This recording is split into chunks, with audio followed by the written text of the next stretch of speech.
Question 463. In order for someone to be released from liability for payment of a trust deed and a note, he must find a buyer who will A. Take title to the trust deed, as is, B. Pay cash for the trust deed, C. Assume the trust deed and note liability, D. Execute a release agreement for the trust deed and note.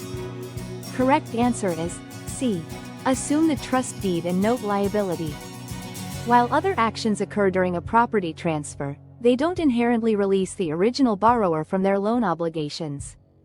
Simply taking title, as is, pertains to the property's physical condition and doesn't address the existing financing. Paying cash for the property would certainly satisfy the existing trust deed and note, releasing the seller, but the question focuses on a buyer taking over the existing debt. Although a separate release agreement can free the original borrower from their loan obligations, it typically occurs after and depends on the buyer formally assuming the loan.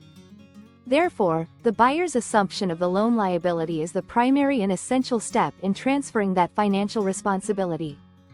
Therefore, the most effective way for a seller to be released from the liability of a trust deed and note is to find a buyer who will legally assume those obligations, subject to the lender's approval.